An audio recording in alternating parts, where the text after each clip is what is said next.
Elle était attendue et redoutée de tous, cette première boucle mauritanienne, et ce fut le gros morceau de cette 9e édition de l'Africa Eco Race. Les concurrents ont évolué ce lundi dans un océan de dunes, un bon moment de bravoure mais aussi de plaisir, avec au programme concocté par René Metz 414 km de spécial autour du bivouac de Tiwilit.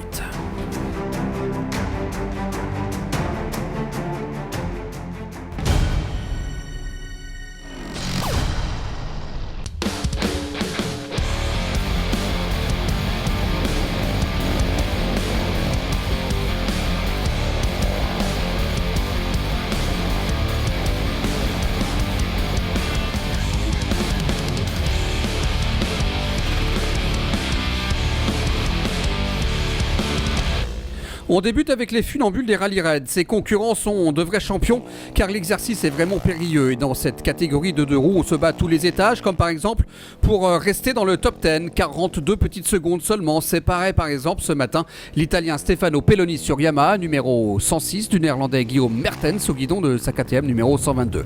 Mais le grand perdant de cette journée, c'est le sympathique Harit Gabari. Le Marocain a cassé son moteur en début de spécial au kilomètre 60. Le rêve d'un podium final prend fin ici. Lui, il a tiré son épingle du jeu. Jan Sadko a bouclé cette 7e étape en glorieux vétéran. À 61 ans, le Slovaque est un fidèle de l'Africa Eco Race. Il vient ici avec sa fille qui lui fait son assistance. Il est régulièrement dans le top 10. Ce soir, il est même mieux que cela puisqu'il finit 4e à 1 heure toutefois de Paolo Cecchi. L'Italien 3e était vraiment déçu à l'arrivée de la spéciale car sa lourde Honda pouvait lui poser des problèmes dans les dunes. Il n'en fut rien. Il espérait rattraper ensuite du temps sur le roulant, mais sur l'Africa Eco Race, rien ne se passe jamais comme prévu. Une mauvaise essence au refueling et tout se complique. Ça, ce que c'est dommage, c'est que j'ai passé bien les dunes et puis j'ai perdu dans la zone où ma moto c'était mieux. Mais on va voir demain. Piloter aussi vite et aussi bien, c'est rare. Il semblerait même qu'il soit meilleur que des champions comme Desprez ou Coma. Ici, c'est là s'éclate. Il est 2e du jour. Oui, aujourd'hui, c'était vraiment une bonne étape. La première partie était vraiment très difficile. On devait passer très lentement dans les dunes.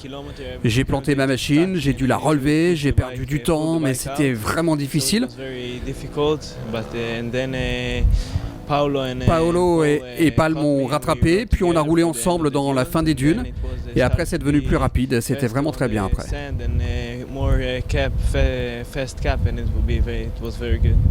C'était bien également pour Pal Anders Ulvalseter, le double vainqueur de l'épreuve, a enfin coupé la ligne en vainqueur.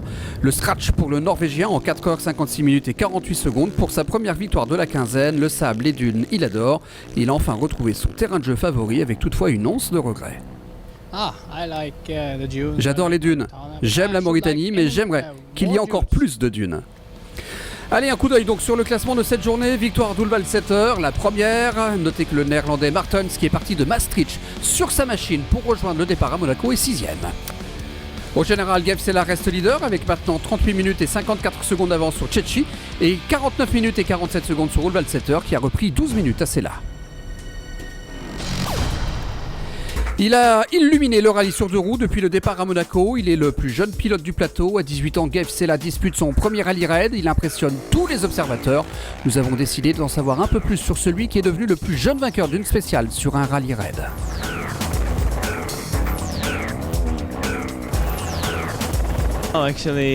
Très honnêtement, quand j'ai pris le départ de l'Africa Eco Race, je n'imaginais pas un seul instant être en tête. Parce que tous les autres, ils ont beaucoup plus d'expérience que moi et ce rallye est très long et très difficile.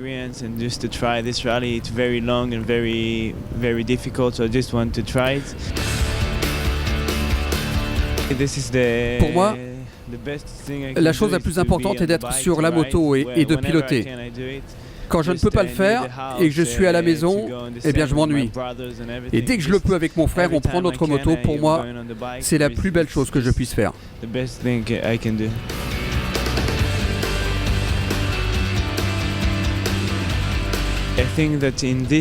Ce rallye est très difficile.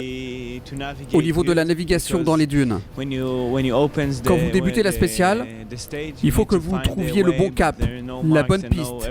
Il n'y a pas de marque, de repère, il n'y a rien. On doit être très concentré sur la navigation, il ne faut pas faire d'erreur.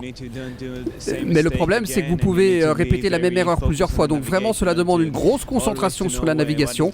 Vous devez toujours savoir où vous en êtes au point de vue kilométrage. Il faut vraiment garder le bon cap.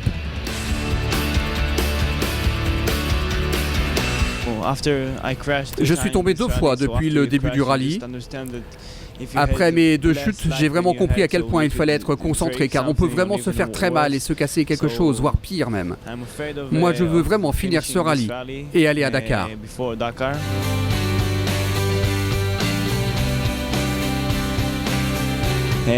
C'est mon père qui prépare ma moto avec les mécanos. Il gère toute la mécanique. Le matin, quand j'arrive, tout est bon. Je n'ai plus qu'à me concentrer sur ma course et mon étape. Ma maman est là aussi. Elle s'occupe de toute la logistique. Elle ne veut pas que je m'occupe de toutes les petites choses du quotidien. C'est juste incroyable de les avoir tous les deux ici avec moi.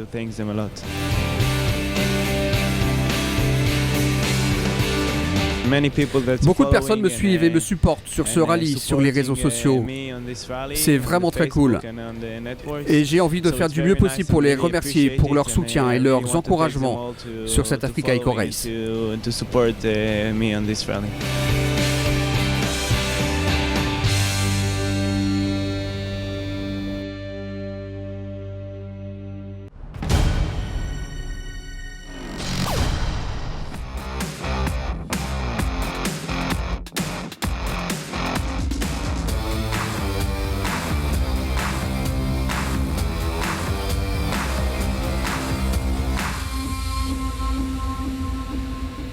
Et du côté des autos et des camions, hier on avait laissé Thierry Magnaldi au kilomètre 29 à l'arrêt. Nous l'avons retrouvé très tôt ce matin au bivouac. Il s'est passé que hier, avant-hier, journée de repos, on a refait l'essence à Darkla. On est tombé sur une mauvaise essence et donc ça a brûlé les pistons, ça les a percés. Donc plus de compression, arrêt, plus de puissance. Voilà, les mécanos donc, ont changé le moteur. On travaille toute la nuit. Ce matin à 7h, ils ont remis en marche. Tout est OK pour repartir. Regardons maintenant ce qui s'est passé aujourd'hui avec les camions et la première victoire du Tatra de Valtre. Depuis le début du rallye, les Kamaz survolent l'épreuve, mais Karginov s'est arrêté pour aider Kuprianov. Valtre est 6e au scratch. Aujourd'hui, c'était très difficile pour les camions. Le sable était mou dans les dunes. Nous avons eu des moments critiques sur cette spéciale. Nous nous sommes tankés, mais à la fin, nous nous en sommes sortis. On a dépassé les 2 Kamaz et au final, nous sommes satisfaits de notre journée.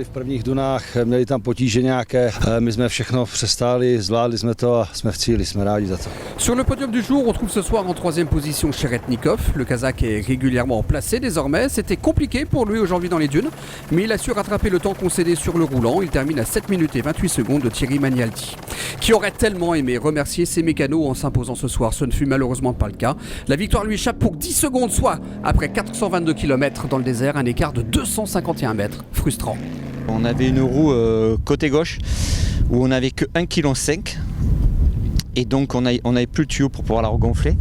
Et donc on ne savait pas si à 180, 190 elle allait tenir longtemps. Et en fait elle a explosé, on l'a changé et après on est reparti, peut-être un peu trop vite pour pouvoir les rattraper. Et là on a perdu 2-3 fois la trace de la bonne piste. Donc après tu fais un peu d'hors-piste pour revenir, rattraper la bonne piste. Et voilà quoi, au total, entre la crevaison plus les petites hésitations, les 10 minutes qu'on avait gagnées au début, on les a reperdues à la fin.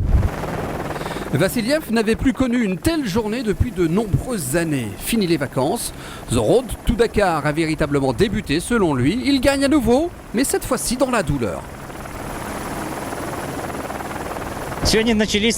Aujourd'hui, on a bien compris ce que voulait dire le sable mauritanien. On s'est retrouvés premiers, on a fait l'ouverture, on était dans de l'herbe à chameau, il y avait des grosses bosses, et puis on s'est planté juste entre 2 grosses bosses, du classique quoi.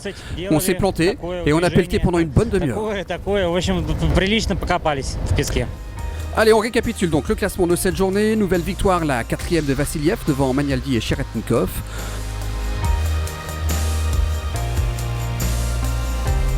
Au général, Vassiliev reste en tête devant Cheretnikov qui gagne 2 places. Pascal Thomas est toujours 3e, plus 1 pour Rouzio et moins 3 pour Karginov.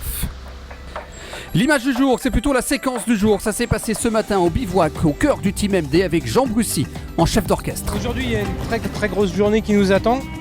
Il va falloir vraiment qu'on donne le meilleur de nous-mêmes. Donc on va se faire le AK Randonnée Maroc qui a été converti en AK MD.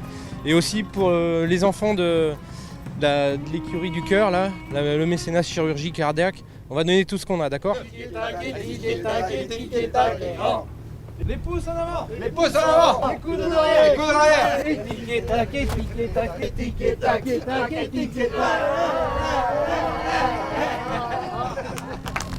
Voilà, c'est tout pour aujourd'hui. Demain, 8e étape avec 425 km de secteur chronométré entre Elbjreik et Azougi.